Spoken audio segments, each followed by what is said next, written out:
So ito nga ang status ng aking pagmumukha after 2 days of microneedle. Hindi ko alam kung may nabago ba, pero parang makapal na siya at mukhang walang hiya.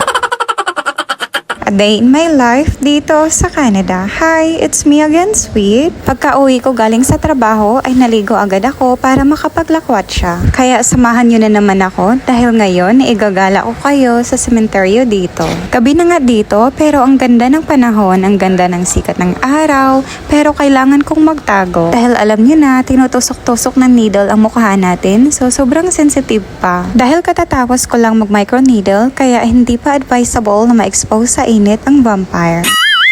Dahil pag naarawan, baka mag-transform at masunog siya.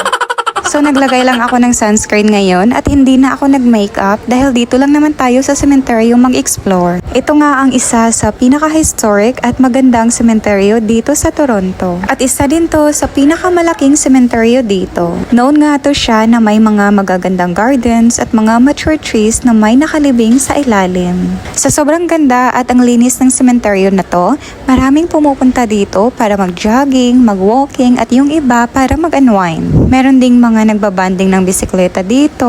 At hindi lang yan, isa din ang sementeryo na to sa mga shooting location ng mga movies or series. Buti na lang nakahanap rin ako ng time na pumunta dito kaya pinilit ko talaga. Pero parang nasobrahan yata, OA na.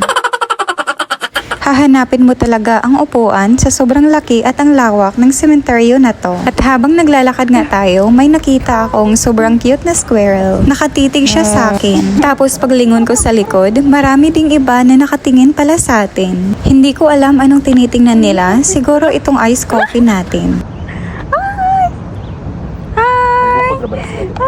Sa sobrang cute talaga nito, nakakawala ng pagod pero minsan nakakatakot din. Lalo na pag nag-a-act sila na parang sumusugod. Bye! Sobrang nag-enjoy nga ako na ini-entertain natin sila pero umalis na lang tayo dahil yung mukha nila parang susugurin na ako. Maraming ang pumupunta at nagbabanding dito dahil ang mga tao dito ay hindi nag-iisip ng multo.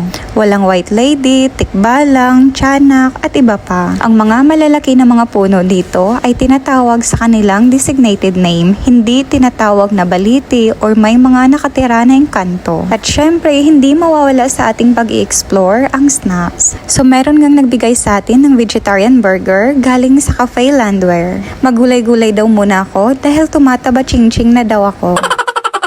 At habang pinapakita ko sa inyo itong mga snacks na binigay sa atin, hindi ko in-expect itong maraming mga bikers na dumaan sa likod. Sobrang dami nga talaga nila, kaya ang tagal na tapos, hindi ko alam kung saan sila galing or saan pupunta. At dahil tapos na nga tayo dito, papunta na tayo ngayon sa pangalawang part na ating i-explore.